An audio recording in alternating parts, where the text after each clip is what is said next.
Hi, everyone. This is Dawn Richard, also known as The Awakening with Dawn, and this is the Wake Up to Real Love podcast, where we share stories of struggles and triumphs in love, sex, and relationships, along with expert advice to create more conscious connections. I am super honored and excited today. I have my podcast team leader, Joel Ingram, with me. Woohoo! Welcome, Joel. Thank you, Dawn. Joel is a great man. He's a husband and father in pursuit of the fulfillment of his own true potential. He's a midlife shift coach, having gone through a midlife crisis himself a few years back, which you're not even old enough to have a midlife crisis, in my opinion, but we'll talk more about that. He had the sense of being lost and aware that his time was running out. Wanting to create a life to remember for his children was overwhelming, and it helped push him to help others in a similar position. So Joel has this amazing podcast called Crisis to Crushing It, which he hopes will increase perspective, expand perception, and allow people to change their reality. He feels very strongly about people restricting themselves with the stories in their heads. And for him, the first hurdle was mental, and it crossed over to all the areas of his life. He doesn't have it all figured out. None of us do. We're all works in progress, right? But he's passionate about helping people overcome their limitations. And so I know we're going to have just an amazing conversation. Welcome, Joel Ingram. Dawn, thank you very much. I can see why you do the introduction now. It makes you feel special. It makes you feel special, right? No, yeah, me. Yeah. Yeah, it's nice. Now, somebody else, even though you share with me what you want to share, but it's like really listening to, wow, I've done all that. I did that. Wow, that's kind of cool. Yeah. I don't think I've ever had it read back like that. Yeah. I mean, yeah, it's all different. Yeah. Well, thank you, Dawn. That was lovely. Yeah, well, you are lovely, and I'm so glad that you're here. And I'm going to grill you today. Don't know, because you know I'm already nervous anyway. I promise you won't be nervous at the end. Everybody says, it's chill. You know me. You've seen me twice a week for the last 2 months. Like, I'm chill, right? I got your vibe. I know it. I got your vibe too. That's why I want you on here. First, I want to ask you about the pictures that I've seen of your family. You guys look like you have so much fun surfing, fishing, bike riding. Like, are you like poster children for the outdoorsmen? No, oddly enough, that's come about of trying to capture memories and instances where we can sort of reinforce that's what we want from life. So as much as we would love it to be every day, or more regular, they are like those precious moments where you're not in work, you're not doing the mundane, there's no washing, no ironing to be done, and you've actually made time to go out and do something together. So it's about capturing those moments for future. And so what do you think your kids like to do the most? They like to climb, which is one we've been dabbling. We dabbled with it in the past, but we sort of went away from it because our youngest, he wouldn't really last long at the center doing bouldering. How old are your kids again? So we got Roman's 7, Anna is 13, and Kenzie's 14. So me and the wife love climbing. Kids love climbing. But obviously this. And you're not talking about a jungle gym. No, this is like bouldering. Have you heard of bouldering? Yes. I've only done it once. It's very challenging. Yeah, but that's what I like about it. And the kids like about it. We actually went on the weekend just gone, and my wife and myself are doing moves that we couldn't do like 2 years ago because we were big. Because oh yeah, but like nothing fancy moves, but just being able to go from one hole to the other and keeping your core close to the wall, whereas before you didn't really have a core. So, your core is somewhere in the middle of that big apple, huh? Yeah, that was me. But yeah, and it got to the point where we were doing, so we challenged each other to do a route, and Kenzie would be like, "Oh, right," he said, "not letting you beat me." But I thought he was on about me, but he was on about my wife. So if my wife does something, he's got to make sure he can do it or better. Just because he doesn't want to beat a girl? Well, I don't know. Is this something we need to dig into? You know, I think yeah. I don't know where that's come from. That's odd. So. But you and your wife climbed. How long have you been climbing for? Literally, we started this. Must have been 9 years ago. So before Roman. And then we were doing it up until Roman was born, and then it sort of petered off when he was born, and so they were just getting back into it on probably the last 3 weeks, 4 weeks. But it's a conscious effort to go and make the time to go, you know. What do you like about climbing? Like, what does it teach you? What has it taught you about the mountain or yourself, or what? Where we go to train or do the bouldering, I like the physical challenge of seeing how much better I am from last time. The things that you present when you present yourself with a problem, you only deal with it in that moment the best way you can, and then you come back fresh eyes and you see something that wasn't there before, or you've just suddenly got a new idea about to tackle it. And that aspect for me carries over into a lot of different things. So determination, not giving up. I've always classed myself maybe as somebody that's not very determined. Not very determined? Yeah. Because why? Why were you not determined before? I couldn't tell you why I wasn't determined. I don't know if it was the like when you set yourself goals and then you sort of, you start out, say like you wanted to lose weight and you're like, right, I'm going to do this. And then you do it and then you get sidetracked. And then next thing you know, you're so far off course. It's just like too much of an effort to swing back and start again. So you start again. And then you repeatedly lay yourself down. So I think it was more of letting myself down repeatedly, which probably bred the fact that I wasn't, or didn't view myself as, you know, consistently, I've forgotten the word I used initially now, you know, someone that's driven enough to achieve. Like self-motivated, or? Yeah. And that's self-motivated, self-esteem, self-worth. I think it's all rolled up in one bundle for me. Well, it was. And probably when you sort of get in that cycle of failing, which I heard you said that your kid, when he was 9, said failing is first attempt in learning. Yeah. That's really brilliant and beautiful. Yeah. Like, he opened my eyes. Yeah. Did he learn that at school? Yeah. They need to say that always, because kids get so discouraged and, you know, feel ashamed, and, you know, when they're not, quote unquote, measuring up to other people's standards. Yeah. He can say it. Yeah. I notice, depending on his environment, where he's at, if he's gaming, it's suddenly like that will almost be thrown out the window, because he's not thinking, he's in that emotional state. Right. You know? So, right. And then, so gaming is a big part of his life. He loves his gaming. But another thing I've noticed that I've heard him phrase to people, oh, blah, blah, blah, he's a try-hard. And I said, right, a try-hard is a derogatory term. Really? Yeah. I'm like, why on earth would you term that derogatory for trying hard? I said, what does that say? Imagine like how powerful words are. As opposed to not try at all. Yeah. I said, you can't tell me that all of these people on here are naturally brilliant at the game. They've learned that through repetition, which means they have to try consistently. Over and over and over, harder and harder and harder. Yeah. But it just, and stuff like that just really cooks my head, because I know how potent words are. Yeah.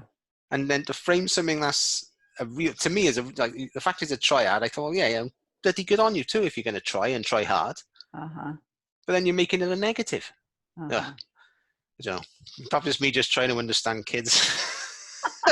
No, I think no. It's funny that you say that, Joel, because my kids basically like trash talk each other. You know, that's they say, "Oh, we love each other," but we trash talk each other. And I say, you guys don't understand that your words carry energy, and if they're negative words, that's not carrying positive energy. Yeah. And they're like, "Mom, they're just words." And I said, no, they're really not. You know, everything carries an energy. So you need to be conscientious about what you say and how you say it. And because you don't, you know, you may think, oh, haha, it's a big joke, but it could really hurt somebody. Yeah. And you don't know. Yeah, I'm the same. Kenzie will do it more than the other two. But I think Well, he's at that age. Yeah. And it's the boys he's bothering with online as well. You know, they got a banter going on, and they smash each other up. Like, banter. Yeah. But he does it. Sometimes he'll carry it over into the house, and neither my wife or I'll, you know, we don't stand for that really. And then you got my daughter then, who can be very, very cutting. She can say stuff, but she says it like an adult. Do you know what I mean? And you just think, and we've had to pull her on that as well. Like they don't, they're aware because we tell them, but they haven't taken it on board of how impactful words are. You know, I think that takes a while, and even, you know what, Joel, even some adults don't have that awareness either. Oh no! I'm only come into this the last 3 years, Dawn. 3 or 4 years. That's, you know, before that I was like not understanding at all. So you want to start talking about that, because I know you've had a lot of struggles. yeah, different struggles. Probably it all started for me probably about 3 to 4 years ago, I'd say. Was suffering with depression, cluster headaches, and I think those were probably. I went to work with a local coach who was, we call him a therapist, but he's not like in the sense of a therapist. He's sort of like a man with a toolbox of techniques he uses.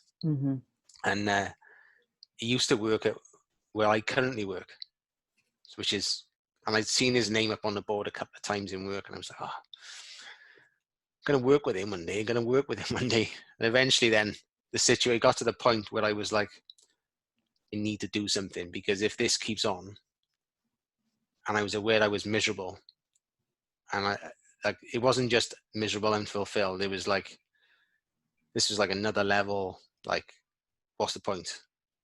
Right, like waking up and going, what's the reason for even getting out of bed? Yeah, and that's even with kids in the picture. You know, wake up. Basically, there was a cycle. It was wake up, go to work on, come home, say hello to the kids, kiss them goodnight, go to bed. You know, rinse, repeat, and it just turned into that sort of monotony. And I was doing something. I was doing a job that didn't fill me. There was no challenge, or not, at least not a challenge that I wanted there anyway. And it's very easy to get to a point in life when you've got commitments where you're so far down this trench or rabbit hole, and you look around and you think, how the friggin' hell did I get here? Yeah. You know, when I went to the doctor with the depression, he said, tell me about your day. And I said what I just said to you. I said, well, I wake up 6 o'clock, I go to work, 6:45, finish about 6 in the evening, come home, food, wash, bed, same again. He said, tell me about your Tuesday. So I went through the week with him, and he said, right, stop. He said, right, what do you do? I went, what do you mean? I go to work. Do you know what I mean? Or on the weekend, I'll do some DIY or whatever. He said, right, I think you need to address this by looking at you first. This, you know, you are unwell. You've got two choices. Either I put you on Prozac, or I'll let you run with it for 3 weeks, and you come back and you tell me you've implemented something for you.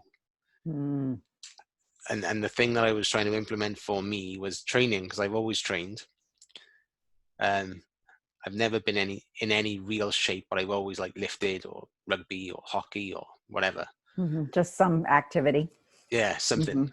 And then that's what I was trying to build the habit of going to the gym.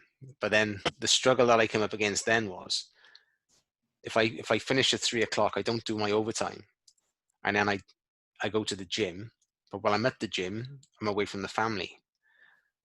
So that it's weird how your head works, because it was okay to be away from my family between 3 and 6, which was the overtime time. But it wasn't okay for me to be away from my family between 3 and 4:30, which was my training time. To do something for yourself.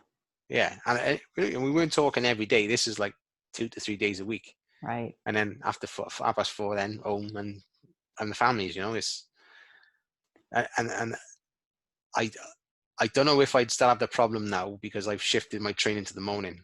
I don't train in the evening. So I've sort of moved it to the mornings to sort of avoid that problem. But it took a long time. And I'd say probably only the last year have I been willing to put myself, my mental health, my physical health first, in respect of making sure my cup is full before I try to fill my family's. Yeah, I think that's a really big challenge for many, many parents, because we have our responsibilities. We have to take care of our family, especially when they're young and they can't take care of themselves, right? So we are physically responsible for them, right? But for some reason, we have needs too. But for some reason, we feel like we have to sacrifice ourselves in order to take care of everybody else. And it's like, if you're sacrificing who you are, what lesson are you teaching the kids? Yeah, that's it exactly, isn't it? Because me and the wife have had this conversation many times, and it's like, when you go through life and you read a book and you bump into someone and you have a little like awakening, and then you think, oh yeah, that's good.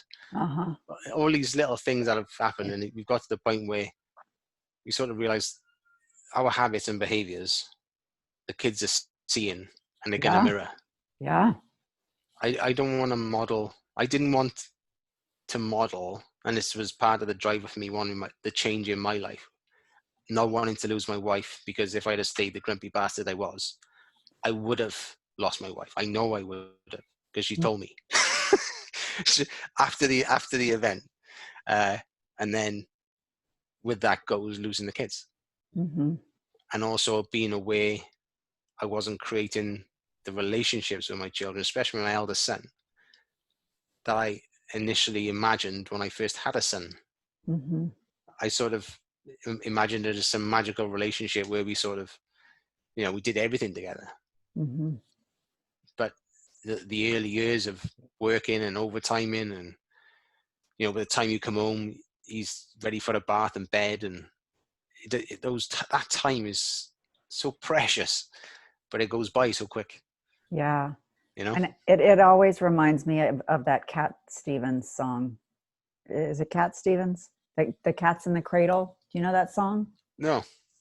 It's basically about what you're talking about. That it's from the voice of the son, and his journey growing up, saying, "Hey, Dad, come play ball with me.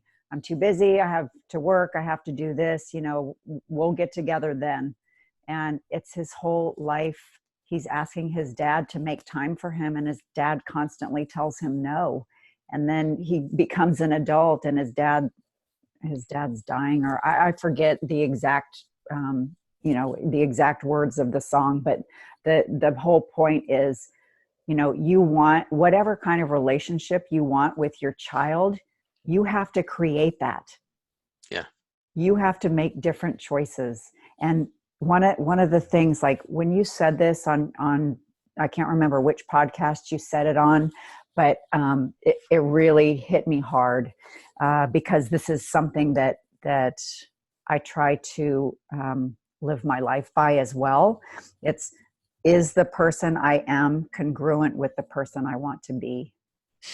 Yeah. Yeah, Joel, that's Joel, constantly buzzing on it. I think that's brilliant. I mean, really, really like deep, profound message for people, because how did you wake up and decide the life that I'm living is not the life I want to be living? How did you do that? Um, looking back, I think it's just going off emotions. My emotions led me there. How? Explain. So when you're in a, I was talking about that rabbit hole or Yeah. deep hole layered in where you're Yeah. sort of waking up questioning why. And then, I mean, take that to the nth degree where you're wondering why, and then you're wondering if everyone might be better off, because a lot of our problems and issues are revolving on money. So Mm-hmm. what if I was out the equation? Would there be more money? Do you know what I mean? If I Was this like, oh, maybe they'll get insurance and they'll be better off? yeah, Uh-huh. yeah. I mean, that certainly crossed my mind. Like, I've been in and had those dark enough thoughts where they would be better off without me. Because My ex used to say that to me all the time, and I say it doesn't matter how much money we have. If you're not here, that will impact the kids for their whole life. yeah, oh yeah, absolutely right. But then once those thoughts sort of passed, I didn't focus on the thoughts of of the action of the doing it. What overrode that was a feeling of my children. My children overrode that thought, Mm-hmm. and my relationship with my wife, to the point where it became so painful, like in my heart and in my head, that there was no choice but to change, because the option of losing the kids or my wife Mm-hmm. was not an option. Mm-hmm. And as I say, when you're in that dark enough place, and you think, well, either I do this or I do that, then for some reason I did that. Do you know what I Mm-hmm. mean? And I've lost friends to suicide. Same age, Mm-hmm. and Wow. you just think, how does someone get to that point and then make that choice rather than something else? Because You know, they feel hopeless, maybe. yeah, I don't know. It's an odd one, and it's one I think that this feeling, which is what I was going about, the whole is we get ourselves into these situations because we're on autopilot. We're living on autopilot. We're Right. surviving lack of sleep with the children as they go, and there's chemical reactions that go on in the body when the mother becomes pregnant. I didn't know this. When the mother becomes pregnant, the male's hormones change to a lesser of a degree of testosterone. So they Really? become more female-like. Yeah, Really? for the mother and the baby to bond. Like, now, Interesting. I can connect you with the guy that told me this, and he blew my head. He said, and this is where the when you're a father and you have a new baby, Uh-huh. you tend to get like this, the belly comes and then you get the moobs.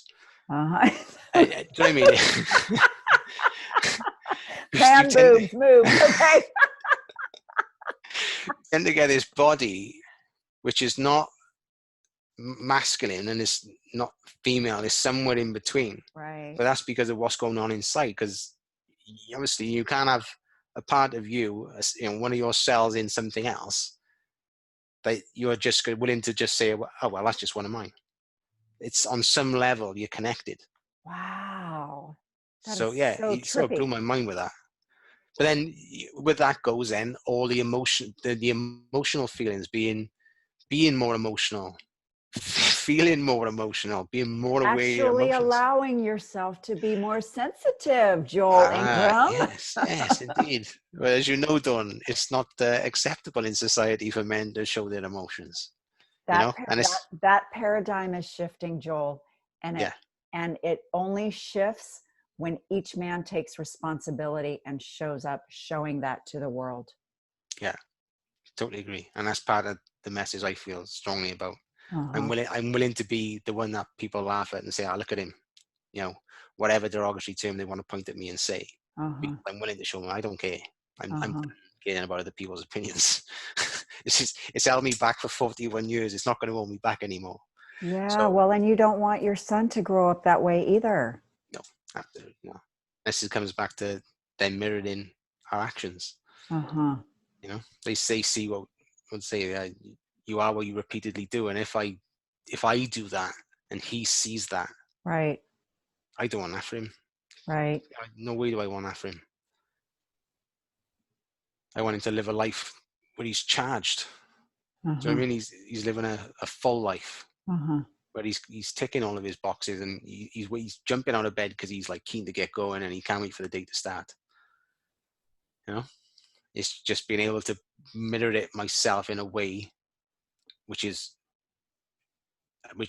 in a way in which I'm allowed to, in my paradigm and my own limitations, which I currently got, Mm-hmm. which is still having to put food on the table and pay the mortgage Mm-hmm.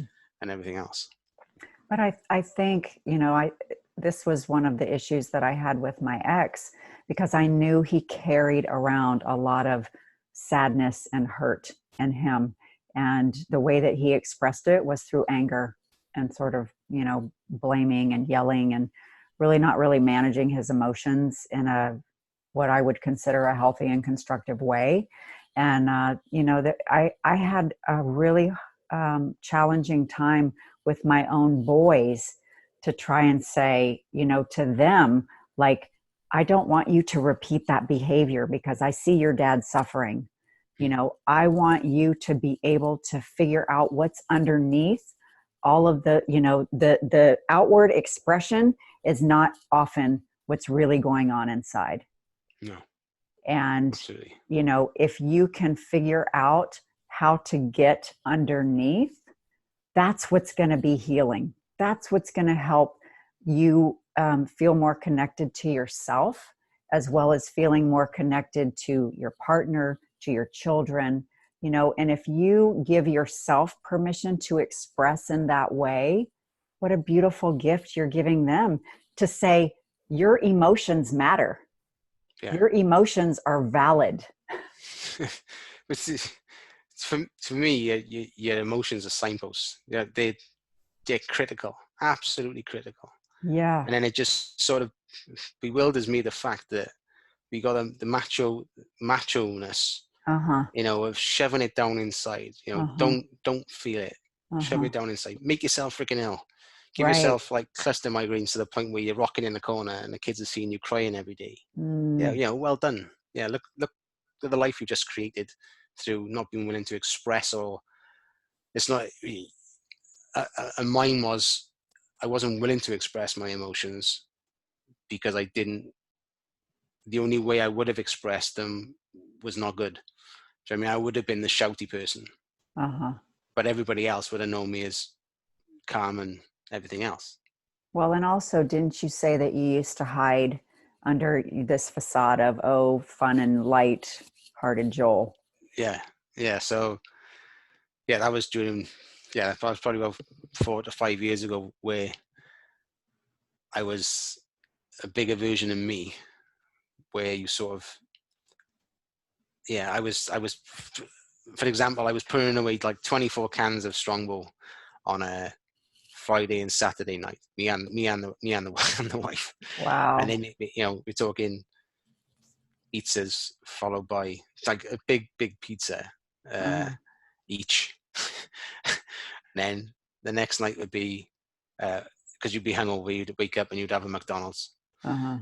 and then that wouldn't really do you, so you'd maybe have some other piece of junk food in the meantime, and then in the evening you'd have a Chinese, and then on a Sunday you'd have a big cooked dinner, and then maybe a couple of glasses of wine or a couple more cans, Mm-hmm. and then finish on another Chinese a couple of hours after that because you're still hungry. Well, you think you're still hungry, but really it's just the alcohol. Mm. It was all wrapped up insecure, comfort eating, drinking, and suppression was my way of coping, but not dealing with it. Right. Coping. I think that's the biggest thing. You know, Yeah. people, it's like people don't really understand that they should just feel their feelings. Like, why is that such a bad thing to just feel your feelings? For me, and from some of the people I work with, Uh-huh. I know that when you touch on a nerve with somebody, like a feeling, Uh-huh. it's not just, if I was to go back to, say, like feeling low, it's not just that feeling low, it's all the other thoughts of feeling low that go back through my lifetime. Mm-hmm. And Give me some examples of what's behind all that. so behind all that is uh, size insecurity. So like, um, being fat and overweight, Uh-huh. not being able to wear the clothes I want to wear, Uh-huh. not feeling that I'm at my best, not knowing I'm not anywhere near my potential or what I could be. Uh-huh. So I'm sort of half-assing life. Uh-huh. And then Is there a lot of shame?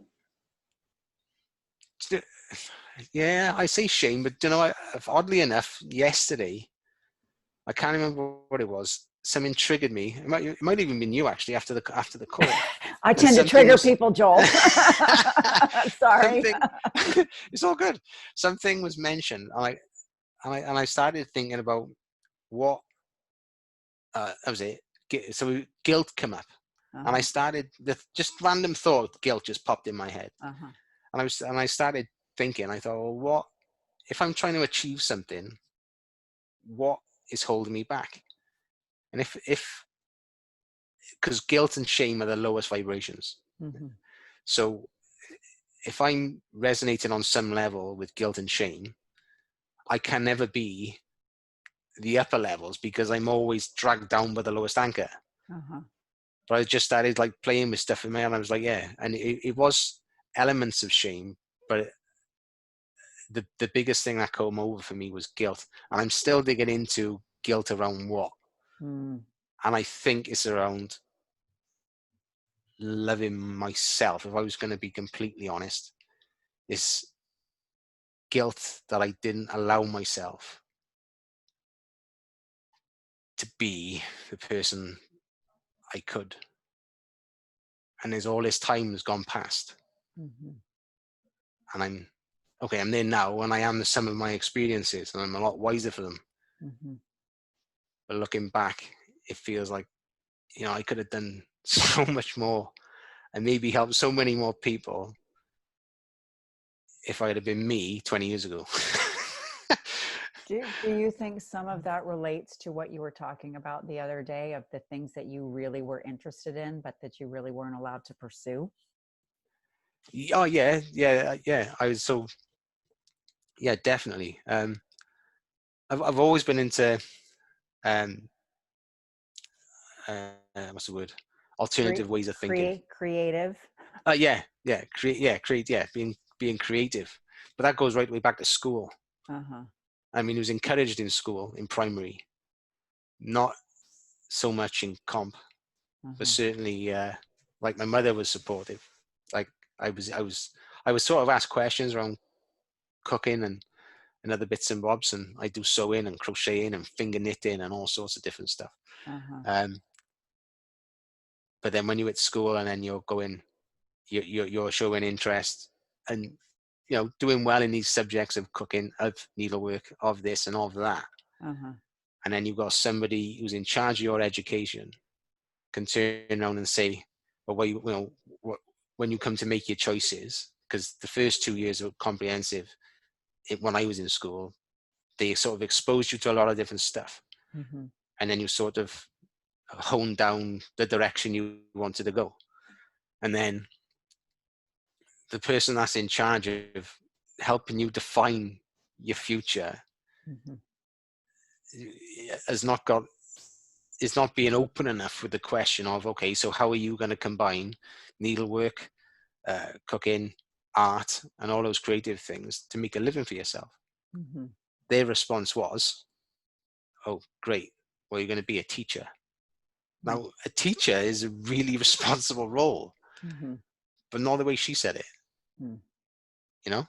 So if she'd have framed it, maybe using her words more eloquently, Mm-hmm. and maybe put a different, inflection on them, I maybe would have seen Right. it as a positive, you know? Right. Like, oh my gosh, look at how many great things that you could teach other people. Yeah. Yeah. No, I could have taken it in a completely different direction. Yeah. Yeah. Or if I'd have had someone say to me, okay, so how might you, so if you was going to take this to the nth degree, what might you do with those skills that you're using and combine them, to make a living or make money? Uh-huh.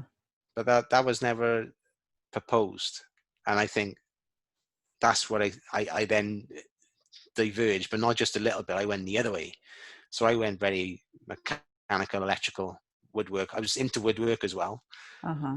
But for me, it just felt like the other direction, Mm. because that's the response warranted a different direction, Mm-hmm. you know? And that's, Because you had to fit in a certain box that other people put you in. yeah. Mm. And I was a boy. Mm-hmm. Boys don't do needlework. They don't Mm-hmm. do cooking. Well, they do now. They're They all do over the telly. now. Yeah, they're all over the telly. But I mean, yeah, it's funny, isn't it? I mean, that's such a responsible role as a teacher. And Mm-hmm. they do get a lot of grief. But it's like, they don't realize. I was had this discussion with somebody the other day, actually. I can't remember who it was. And we were saying that when you have a chat with a teacher, does that person have ever been assessed for their ability to nurture a child's natural talents Mm-hmm. versus trying to just fit him in a box because they need somebody to work in a factory for the next 50 years to go and keep the rat wheel going? Like, You know what, though, Joel? I would say a lot of parents don't even know how to do that. no, You know, a no, lot of parents want to put their kids in the box because I don't know if it's generational. You know, like my parents' generation, they all worked in the same, or my grandparents, they worked in the same company for 50 years, yeah, right? And so then my parents come sort of from that perspective as well. And I think because of the technology that we have, you know, a lot of my kids and their friends, they have a different perspective of, you know, more sort of entrepreneurial, and how are we going to create something that is aligned with who we are, you know, mm, because I think that a lot of times, unless you have a passion for medicine or engineering or law, you know, or banking, you know, finance, that there are certain, like, few certain jobs that education kind of prepares you for, you know, mm. because it's more like logical and linear. But life is not linear. No, no. And I think if people really stepped back and said, you know what, everybody has their own journey, that we would stop being so judgmental and critical of everybody's different way of getting to wherever they're going, Yeah, including ourselves. yeah, yeah. That's a big one. Yeah, and I've what I said to you earlier on, like with the guilt thing. I've said that on previous episodes. Like, Mm-hmm. I needed to go through all those things Mm-hmm. to be the person I am now, to help who I'm going to help in the future. Mm-hmm. You know, so it's odd, because it's sort of like allowing myself, or loving myself enough now and for the things I've done and now become, Mm-hmm. so that I can look at it with gratitude rather than any other the lower vibrations. Mm-hmm. And that's quite freeing when you can do that. Although I tend to slip in and out of being able to do that. Well, that's our humanity. Yeah. That's our humanity. But when we, you know, I really believe that we all come to this earth and we have certain gifts and talents. And, you know, we spend the majority of our youth, like at the very beginning, really expressing who we are. And, you know, nobody can say, don't do that, because you're like, why not? This feels good to me, or I enjoy this, or, you know, whatever. And so you have these experiences as a kid, this sort of freedom and autonomy, until people try to fit you in the box, you know? And so then, as you know, you were in this rabbit hole of trying to fit in the box and have this routine of things that you should do because of your responsibilities. And now you're it's basically like coming back to yourself. Yes. Like rediscovering your truth. Who am I really? Not all of these things that I do or I should do or I'm supposed to do, but what really drives me? What am I passionate about? How am I here to find my own sense of joy and fulfillment? Because I know that's a big word for you, fulfillment. And when I'm fulfilled, when I fill up my own cup, I'm so much more able to help others do the same thing. Yeah. You present differently in the world. I mean, there's times I feel the times that I feel fulfilled are when we've just done something as a family. Mm-hmm. And it's been whether it's been a challenging or a learning experience or something where we've actually all got together and done it. Mm-hmm. Because the other part of having a 14-year-old son is he doesn't want to do everything that you want to do. Well, and especially when you have a 7-year-old son too. Yeah. So and vice, like the other day I took him for a snowboarding lesson just to expose them to it. And the eldest two loved it, the little one loved it and was really good. But obviously he didn't have the stamina because he's on the big side. Right. So, yeah, but he's only 7. He's still like a baby. Yeah, and he was pink by the end of it, but everyone else was, you know, I was running up and down the slope so I could have another go. But I mean, but yeah, it works both ways. And so that's one time, and the only other two other times where I can really change my state and change my energy is podcasting. This huge, like having these conversations with people, and I mean, I hope your guests who listen realize that these conversations are deeper than any conversation you may have with somebody on the street. And I don't know, I know that's because it's personal and we're close and we know each other. But you will have conversations, if you haven't already, with people you hardly know. I have. I've spent my whole life doing this. That's why podcasting is such a beautiful thing. Yeah. And, you know, and then you got this wonderful connection with somebody that you never realized was there. Because we're so shallow in our communication on a daily basis. People ask you all the time, how are you? Fine. Fine. Yeah. I think Christina said fine. That's the worst 4-letter word you could ever say. Fine. So because as opposed to, I was just sitting in the corner crying for 3 hours. Would you really like me to talk about that? Because I really need somebody to talk to about that. I think once you can present yourself in a way that you're happy with, and this is what I found since I've sort of put my stick in the ground and said, right, this is me. It's weird because I'm presenting myself as a coach to help people with this, like, you know, discontent from the stories we're telling ourselves. But now there's people that come up to me and they just start talking, and they tell me everything, and some stuff maybe I might not want to know. Do you know what I mean? And it's just like, okay, but isn't that weird how all I've done is say, well, actually, do you know what? This is me. So on some level, they have picked up on that. And they don't know me from, you know, some of them don't even know me and they just start telling me stuff. But they're able to pick up on the fact that I'm open to listen. I let them unburden. And everyone says the same thing. Anyway, moan over. I'm like, fine, but you feel better. And they walk away smiling. No? Well, we don't do that for each other. Yeah, I think when you give yourself permission to do that for yourself, that your energy changes so that because I have this happen to me all the time too, Joel. I mean, all the time. You know, people come up, they don't know me from anything, and by the end of the conversation, I basically know their whole life story. It's like, because I'm open and I'm accepting, I'm willing to listen, I have some compassion, I try to be understanding. It's like, but you have to do those things for yourself. You know, Yeah. I mean, in a way, sometimes it's easier to do it for other people because you can sort of not take responsibility for your own stuff.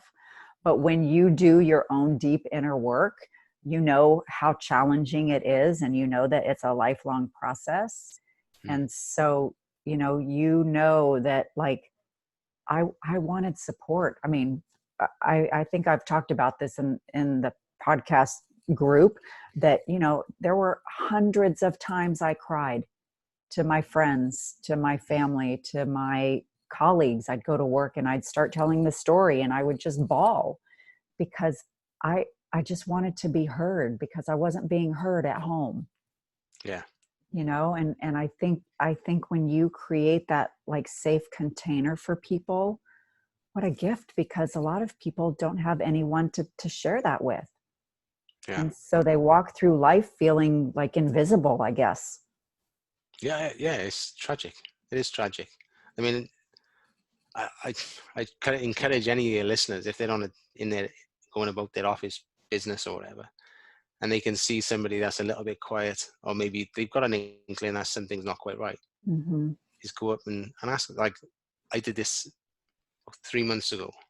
There's a fella I've always seen every day. He walks down and he sort of scuffs his heels as he walks. Mm-hmm. He's walking with his head down, and he's always hands in his pockets. Mm-hmm. It just looks like he's got a weight of the world on his shoulders. Mm-hmm. And I've never spoken to him. I just went up and I said, I introduced myself. I am it. So I'm Joe. I said, I'm just checking in. I said, is everything okay? But I was there for about 45 minutes. Mm. Do you know what I mean? You're probably the only person that's ever asked him, is he okay? I'm guessing so. And that itself is just like so sad, Mm-hmm. you know? And then what we tend to do is, I noticed there was a guy in work who'd lost his wife, and there was another one suffering. His wife was suffering with cancer. She had cancer. But everyone's like, oh, you know, we don't really know what to say. We don't know how to go and acknowledge it. Let him know you're there. Do you know what I mean? Don't conform. It's the elephant in the room. Everyone knows about it. Yeah. Don't pretend it's not happening, because it's happening. Yeah. And when we do that, we're allowing that situation to perpetuate. It never gets dealt with, because we're not willing to redefine what we are about as a society and the way that we want to operate. So I will even if I make myself look stupid, I don't care. Yeah. Because I'm giving that person a chance. If they tell me to F off, then fine. Yeah, they're not open to talking. Yeah. That's okay, but at least you are offering your love and your heart. Yeah. Like, I see you suffering. I see that you're hurting. And I just want to acknowledge you. Yeah. You know, whether or not you want to reach back out, I'm just like extending myself to say, you're not alone. Yeah. And that's sometimes what I end up saying is, look, I'm not saying it. I know we're not best mates. We don't go for pints.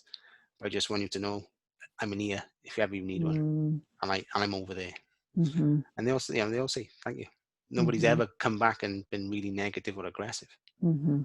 It's just a little acknowledgement. It's always like, okay.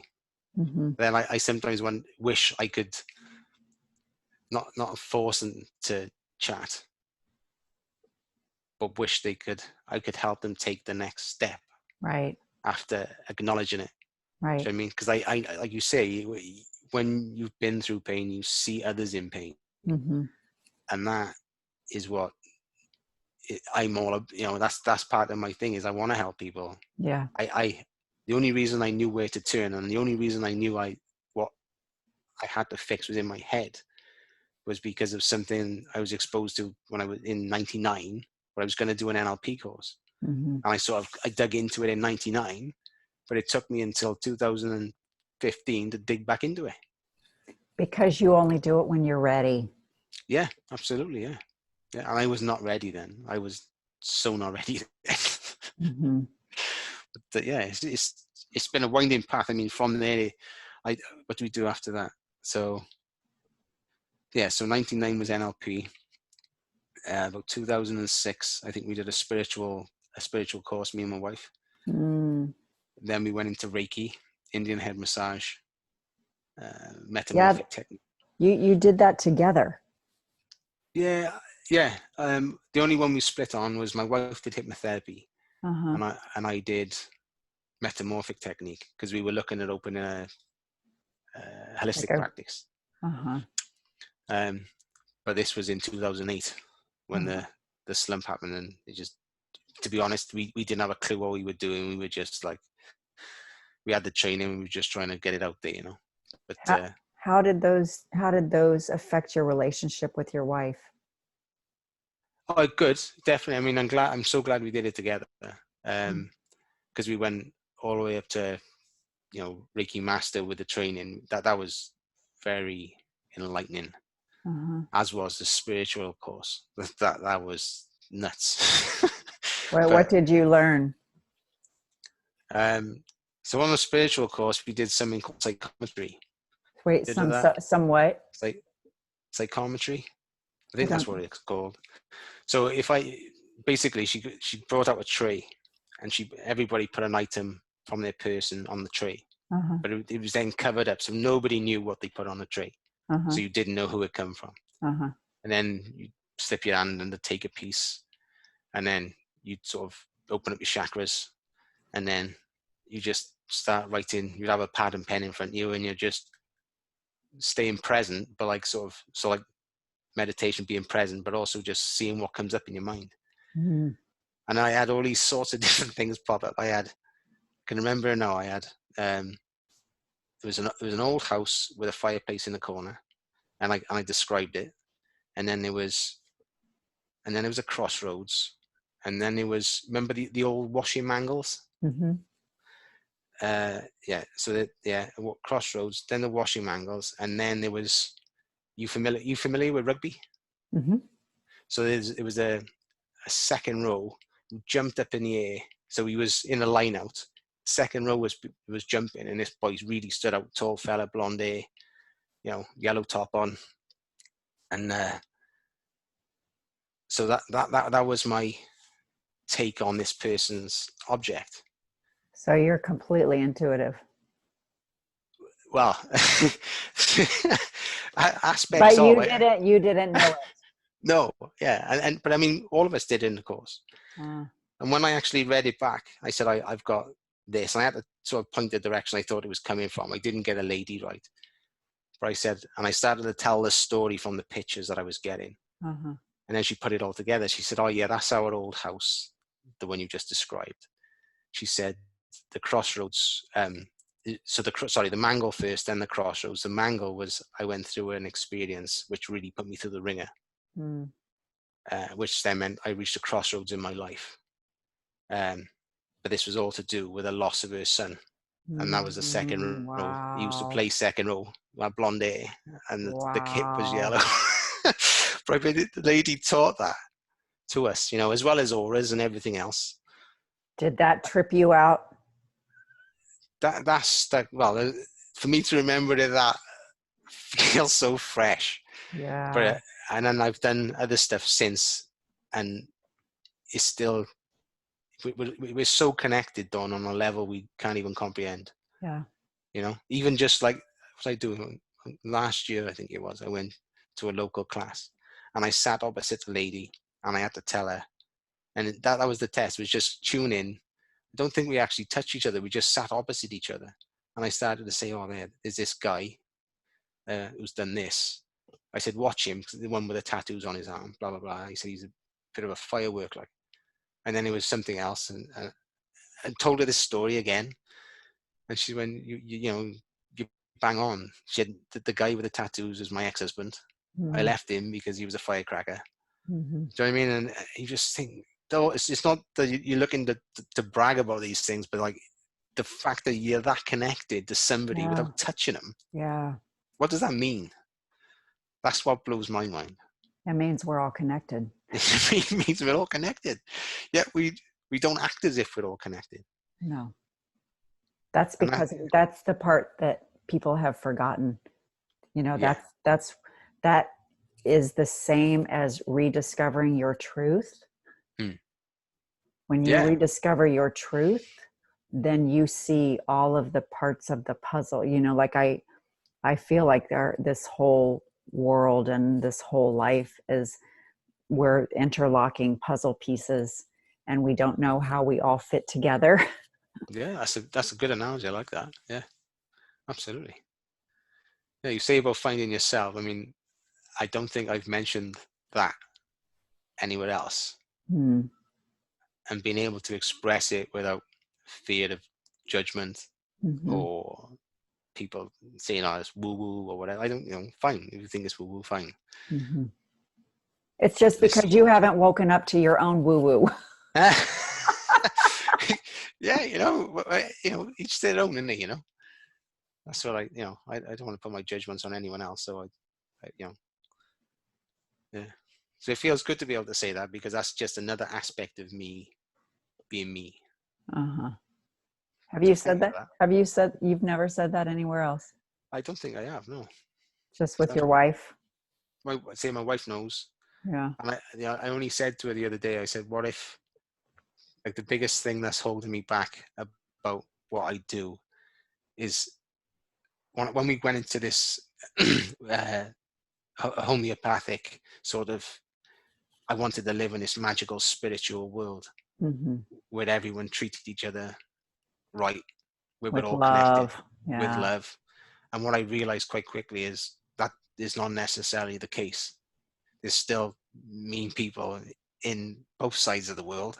And Mm-hmm. I couldn't live 100% in the spiritual world because the money to pay for the mortgage and the food wasn't there at that time for me. Do you know what I mean? Because, That's separating it though, Joel. yeah, it was then. Mm-hmm. And it's also very limiting.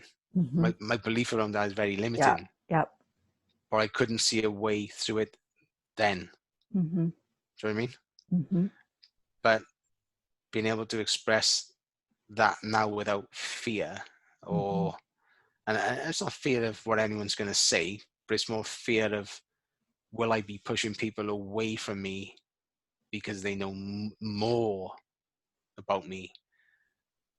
Like, is that element of knowing that about me enough to put people off? Well, it could well be, but it could well be not too. Well, it could well be pushing some people away who are not resonating with you, but it Yeah, could be opening floodgates of other people who resonate with you to come in. yeah, exactly, yeah. So yeah, I felt good to say that.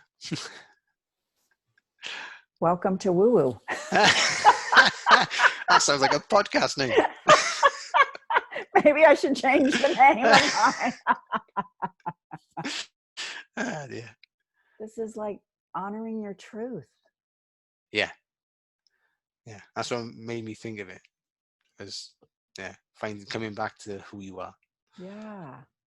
Because And being it. we all have aspects of ourselves that we think we have to hide because the outside world, we're afraid of being judged by the outside world. Yeah.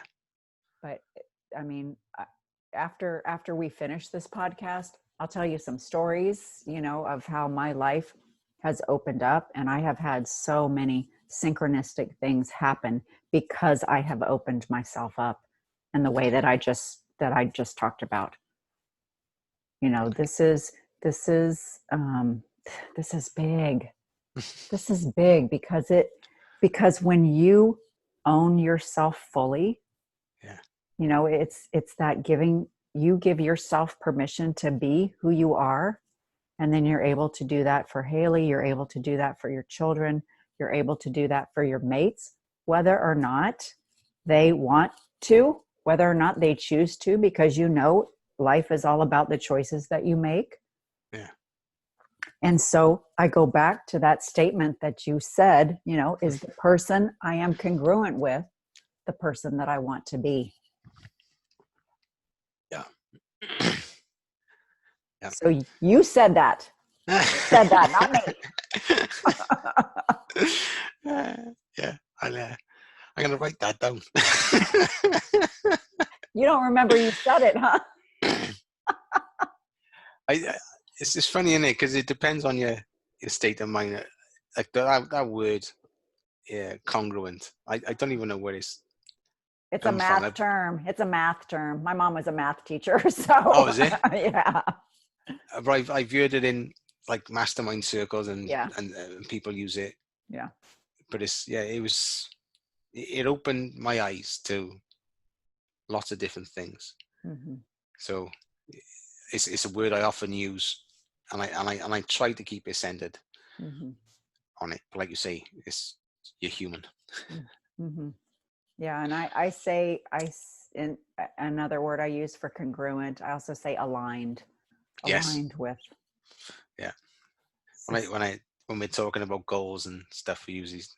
Are we aligned with where we're Yeah. headed? Yeah. So. Yeah. Wow. So this took an interesting circular.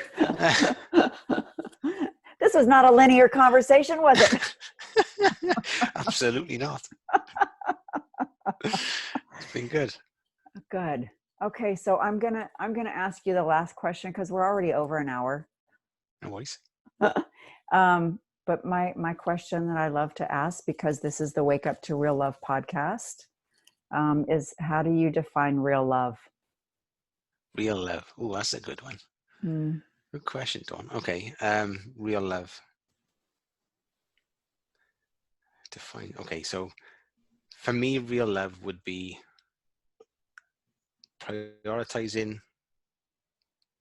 myself in a way that allows me to prioritize my family next. Mm-hmm. Because I need to love me and show myself love so that I can then, that cup half empty thing. Mm-hmm. So that's what, yeah, for me. And Mm-hmm. that's a lot to say that, because there's still a little bit acid with regards to like sounding selfish. Mm-hmm. But yeah, but I also listened to something the other day where somebody said the most selfish thing you can do, if we're all connected and you love yourself, you raise the people up around you. Mm-hmm. So the most selfish thing you can do, or the reverse of being selfish, is to not love yourself, because then nobody else gets lifted. Mm-hmm. And that was yeah. I'll have to send you that book. You like that one? You Okay. might have already listened to it.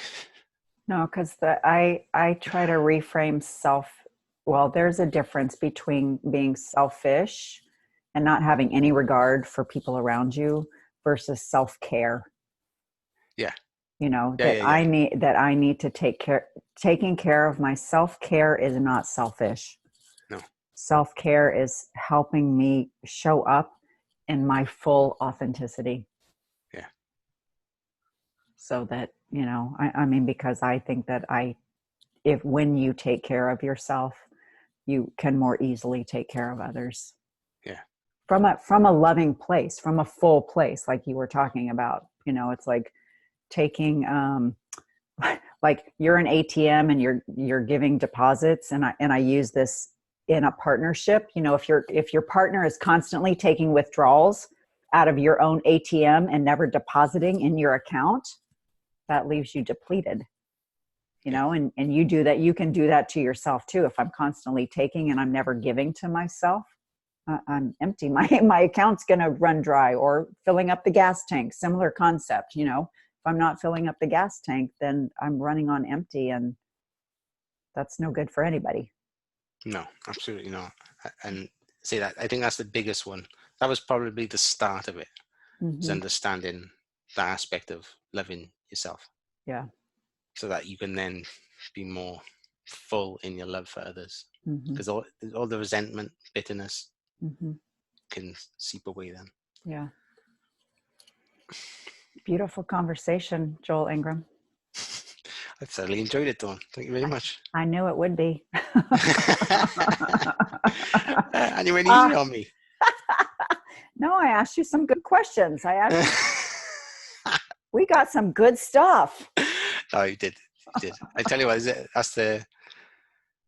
there's a lot of stuff that's come up that's never been said before. Mm.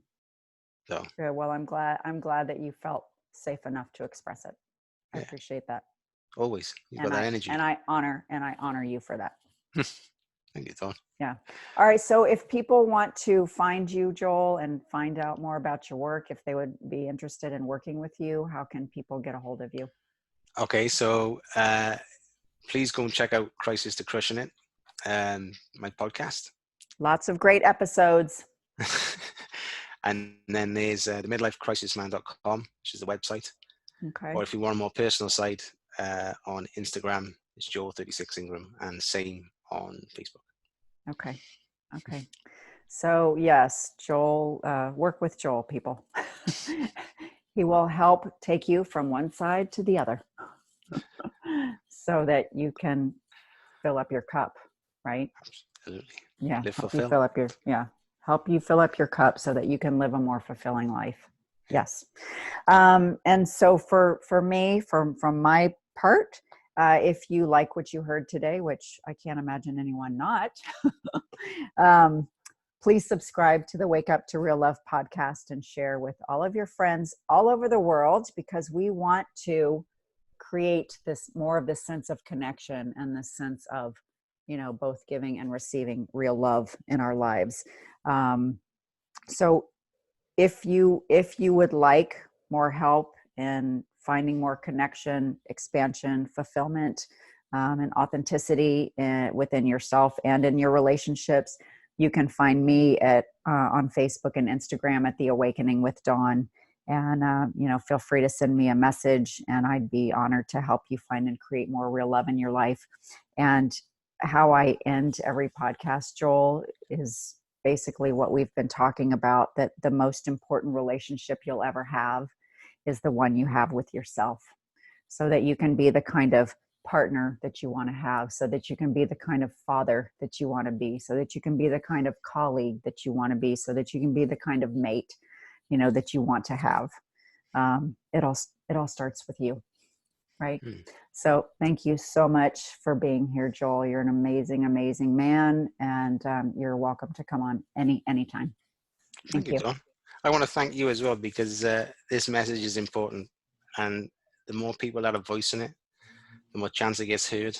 Yeah. The more change we get to make. Yeah. Yep. So. Yeah. Thank you. Thank you. All right. Thank you, listeners. And as always, every day, wake up to more real love. And we'll see you next time. Take care. Bye.